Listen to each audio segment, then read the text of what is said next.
journal.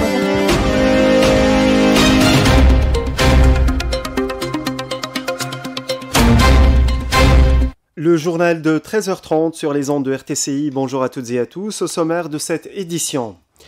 La Tunisie célèbre ce mercredi la Journée nationale de la femme, une date qui rappelle le Code du statut personnel promulgué en 1956, symbole d'égalité et d'émancipation.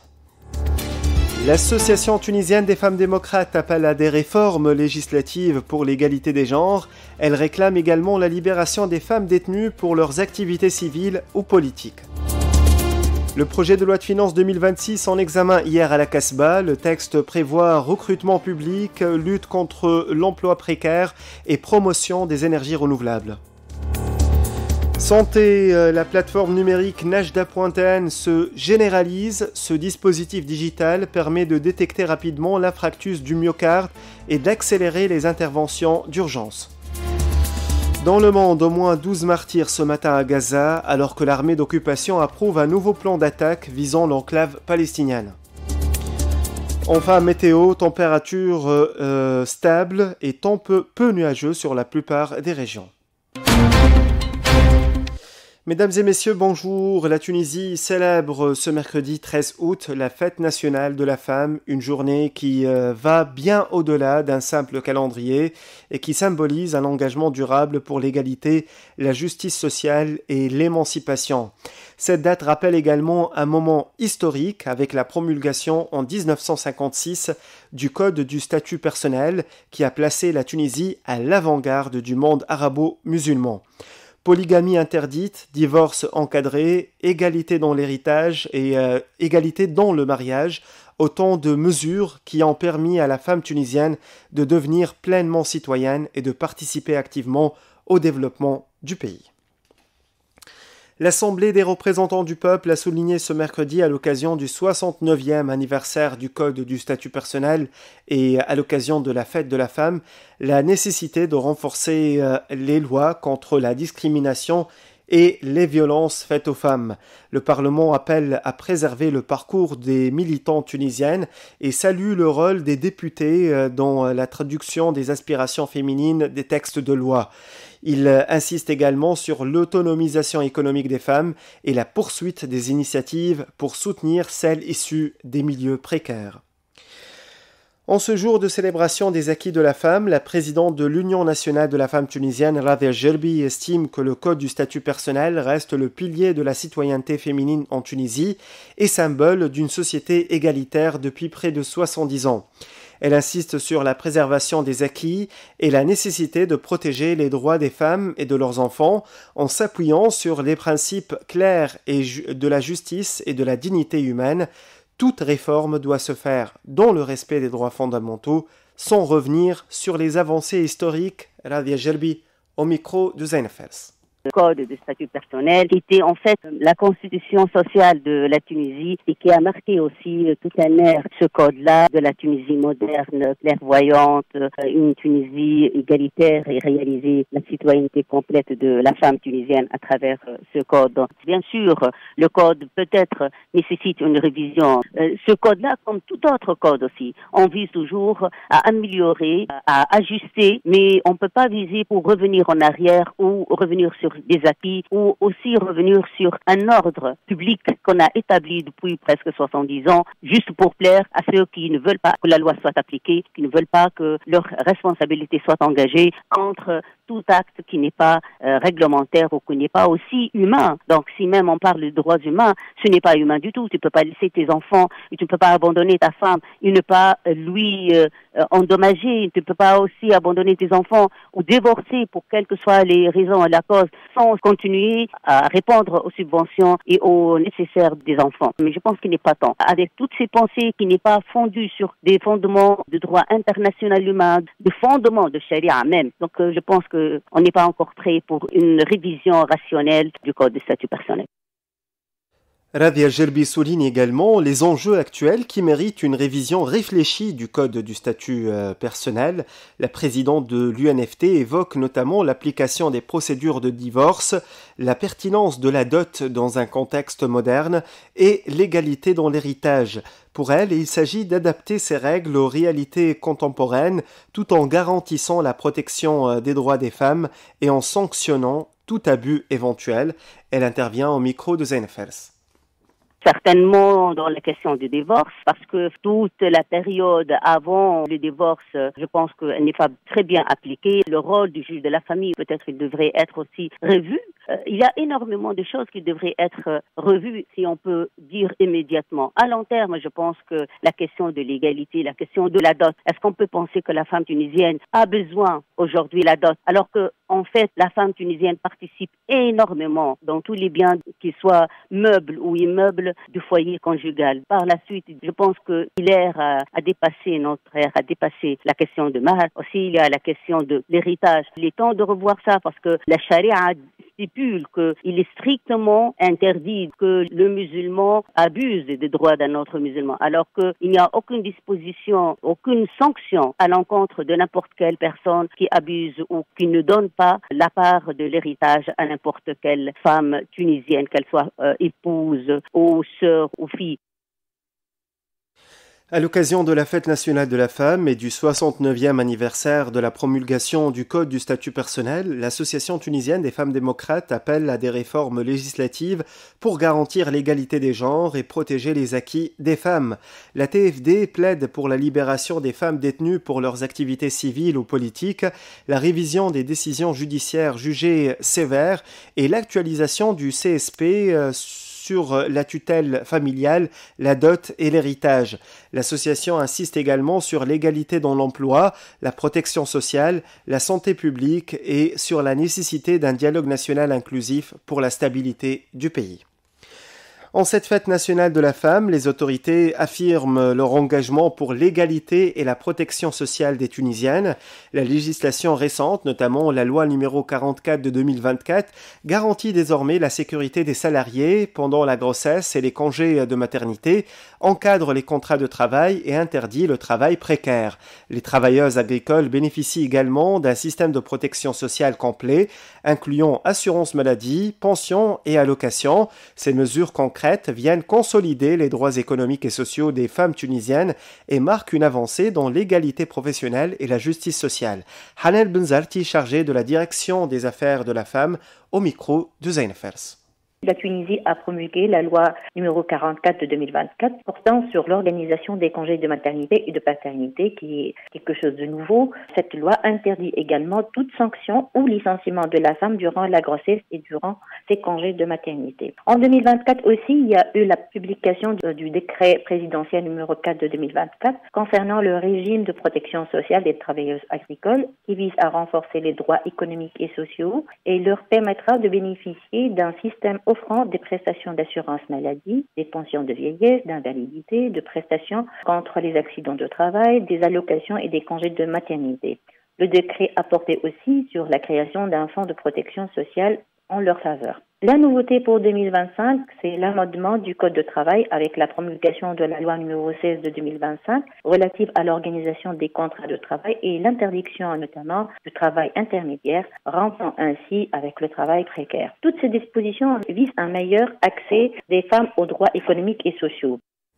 Parallèlement, la Tunisie poursuit ses efforts pour l'autonomisation économique des femmes. Le programme Ra'idet a soutenu depuis 2022 près de 6000 projets d'investissement et d'entrepreneuriat féminin avec un budget de 60 millions de dinars. D'autres initiatives ciblent les catégories les plus vulnérables comme les mères d'enfants menacés d'abandon scolaire, les femmes victimes de violences ou les travailleuses agricoles saisonnières. Ces programmes offrent formation, accompagnement et outils de commercialisation permettant à chacune de développer ses compétences et d'accéder à une indépendance financière durable.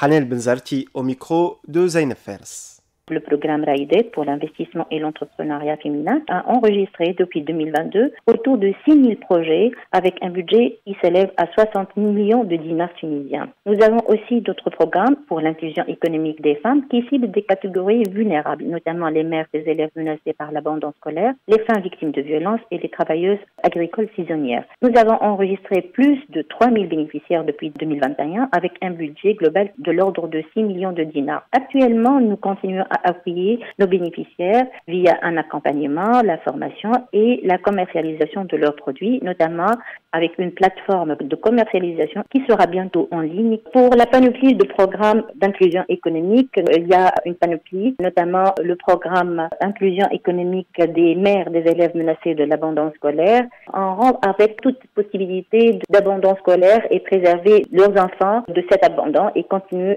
leurs études. Aussi pour les femmes victimes de violences, ça leur permet de sortir du cercle de violence, de prendre en leurs mains leurs décisions et rentrer avec toute forme de vulnérabilité économique. La culture célèbre la femme ce mercredi. À l'occasion du 13 août, l'accès aux musées, sites et monuments est gratuit pour tous les Tunisiens et résidents étrangers. Une belle occasion de découvrir le patrimoine et les trésors historiques du pays. Dans le même élan, l'habit traditionnel de la femme tunisienne, notamment le sefseri, sera à l'honneur lors d'une marche festive organisée par l'association Tourathuna à Tunis. Le rassemblement commence à 16h30 du centre culturel Slimaniya au cœur de la Médina, avant de parcourir la place de la mosquée Zitouna, Bebhar et l'avenue Habib Bourguiba pour se terminer à Bebsouika. Les participantes mettront en valeur l'histoire, la culture et la fierté nationale, comme l'indique Zine Abidine Belharth, président de l'association Tourathuna, au micro de Zayn Fers. La sortie des femmes libres tunisiennes avec leur patrimoine qui est le sefseri, symbole de la femme tunisienne. Le sefseri est le symbole de lutte contre la colonisation française. La femme qui met l'arme sous le sefseri pour rejoindre les falagas à montagne. L'événement sera 13 août 2025 à partir de 16h30. Rassemblement au centre culturel Slimaniya. Et puis 17h spectacle de la troupe Lutfi Mahfouz. 17h30 départ du cortège. 18h nous serons à la place de la Zitouna. Et puis, nous serons à Bebhar devant l'arc de Bebhar jusqu'à arriver au théâtre municipal pour chanter l'hymne national. Et à la fin, nous partirons à la place Bebsouika pour une soirée avec l'artiste Hichem Salem. Cet événement, ici, en parallèle, sera à la ville de Sfax. Le projet de loi de finances pour l'année 2026 au centre d'un conseil ministériel tenu hier à la Casbah est présidé par la chef du gouvernement. La réunion a permis de passer en revue les principales orientations de ce texte, basé principalement sur la conciliation entre justice sociale et croissance économique. Le texte a été présenté également comme un instrument traduisant les priorités du plan de développement 2026-2030 dans le cadre de l'approche ascendante du local puis régional avant de franchir le niveau national. Parmi les axes annoncés pour 2026, de nouveaux recrutements dans la fonction publique, la lutte contre l'emploi précaire et le renforcement de la protection sociale et du soutien aux familles vulnérables. Le plan prévoit aussi la promotion de l'investissement public et privé, l'intégration de l'économie parallèle et le développement des énergies renouvelables. Le ministère de la Santé annonce le lancement d'un plan national pour généraliser la plateforme numérique Najda.tn, déjà testée avec succès pour détecter rapidement l'infarctus du myocarde. Ce dispositif avait prouvé son efficacité dans l'accélération des interventions médicales et le sauvetage des vies humaines grâce à la transmission instantanée d'alertes aux médecins et le suivi en temps réel de l'état des patients. Le ministère de la Santé indique que les hôpitaux, services d'urgence et ambulances seront équipés du matériel connecté et le personnel médical sera formé en partenariat avec la Société tunisienne de cardiologie et l'Instance nationale de l'évaluation et de l'accréditation en santé. L'hôpital régional Hossein Bouzaïen de Gafsa a été élevé au rang du centre hospitalo-universitaire. La décision a été officialisée hier dans le journal officiel de la République tunisienne. Le point avec notre correspondant, L'Akhdar Sud. La promotion et le classement de l'hôpital régional Hossein Bouzaïen de Gafsa au statut de centre hospitalo-universitaire, publié sur le dernier numéro du journal officiel, a été accueilli par une majorité de la population avec joie et satisfaction. Pour de plus amples éclaircissements, nous avons avec nous professeur Farhat Chalbi, agrégé interniste à l'hôpital de Gafsa. En fait, la décision de transformer l'hôpital Hossein Bouzaïen en un hôpital universitaire couronne une étape marquée par l'amélioration notable de plusieurs paramètres, dont le nombre de services universitaires qui est actuellement à 9 services et le taux de transfert vers les autres CHU qui est actuellement inférieur à 2%. Cette décision aura des impacts positifs sur plusieurs niveaux, notamment sur le niveau budgétaire. Deuxièmement, sur le niveau universitaire, avec l'amélioration des terrains de stage pour les jeunes médecins stagiaires, les médecins résidents et internes. Et troisièmement, sur le niveau sanitaire, avec l'amélioration de la qualité de soins. Nous, comme prestataires de soins, on est face à des défis continus pour répondre à ces besoins. Donc, on demande de renforcer notre hôpital en ressources humaines, notamment quelques spécialités manquantes, et en équipement. La Poste tunisienne simplifie le paiement des inscriptions scolaires. Elle annonce que les parents et les élèves peuvent désormais régler les frais pour l'année 2025-2026 en ligne via les portefeuilles numériques Eudinar, gratuits, sécurisés et disponibles dans tous les bureaux de poste. Ces portefeuilles, valables 10 ans et rechargeables jusqu'à 3000 dinars, permettent aussi le paiement via l'application des 17 ou sur le site du ministère de l'Éducation avec les cartes de paiement électroniques de la Poste.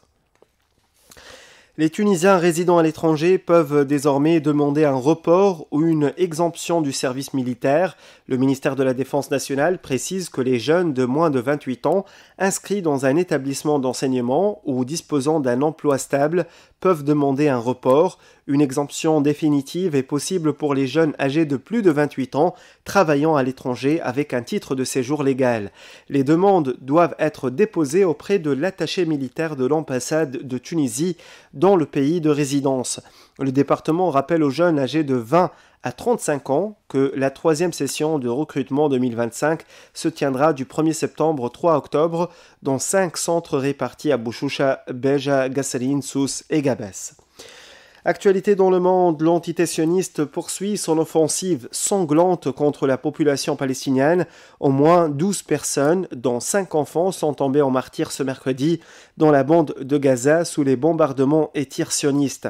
7 martyrs ont été visés dans leur tente près d'une université de la ville, tandis que 5 autres sont tombés en martyrs alors qu'ils attendaient de l'aide humanitaire à Dir al-Balah. Parallèlement, l'armée d'occupation a approuvé ce mercredi un nouveau plan d'attaque visant l'enclave palestinienne et les camps de réfugiés parmi les zones les plus peuplées du territoire. Cette opération, justifiée par les sionistes comme une prétendue démilitarisation du mouvement de résistance Hamas, ne vise qu'à intensifier la terreur et le génocide des civils palestiniens. Depuis octobre 2023, l'agression génocidaire de cette entité criminelle a fait 61 600 martyrs et plus de 155 000 blessés. La division persiste au Liban autour du désarmement du Hezbollah. En visite à Beyrouth, le secrétaire du Conseil suprême de la sécurité nationale iranien, Ali Larijani, a réaffirmé ce mercredi le soutien en toutes circonstances de l'Iran au peuple libanais, alors que le gouvernement prépare un plan de désarmement du mouvement chiite. Téhéran dénonce une décision dictée par les pressions américaines, tandis que le Hezbollah promet de l'ignorer sur fond de crainte d'une nouvelle attaque de l'entité sioniste. Les Européens tentent de peser sur Donald Trump avant son sommet avec Vladimir Poutine prévu vendredi prochain en Alaska. Une visioconférence aura lieu ce mercredi avec le président ukrainien Volodymyr Zelensky et plusieurs dirigeants européens à l'initiative du chancelier allemand Friedrich Merz pour discuter pression sur Moscou, négociations de paix et garanties de sécurité. Kiev redoute que la rencontre Trump-Poutine ne mène à des concessions territoriales alors que l'armée russe progresse dans la région de Donetsk. Les prévisions météo avant de vous quitter. Un temps instable est prévu cet après-midi avec un ciel orageux, des pluies parfois intenses et de la grêle par endroits. Les vents, faibles à modérés, pourront dépasser les 70 km/h sous orage et la mer est houleuse à peu agitée dans le golfe de Tunis et plus calme ailleurs. Les températures sont comprises entre 29 et 34 degrés sur les côtes et les hauteurs et jusqu'à 39 degrés à l'intérieur du pays. Ce journal touche à sa fin, un bref rappel de ces titres. La Tunisie célèbre ce mercredi la Journée nationale de la femme, une date qui rappelle le Code du statut personnel promulgué en 1956, symbole d'égalité et de justice. L'Association tunisienne des femmes démocrates appelle à des réformes législatives pour l'égalité des genres et réclame également la libération des femmes détenues pour leurs activités civiles ou politiques. Santé, la plateforme numérique Nejda.n se généralise. Ce dispositif digital permet de détecter rapidement l'infarctus du myocarde et d'accélérer les interventions d'urgence. C'est la fin de cette édition, merci de l'avoir suivi. C'était Tarek Drissi à la technique, Rim Trabelsi côté web, Zied Mahjoub au micro. Bonne écoute sur RTCI.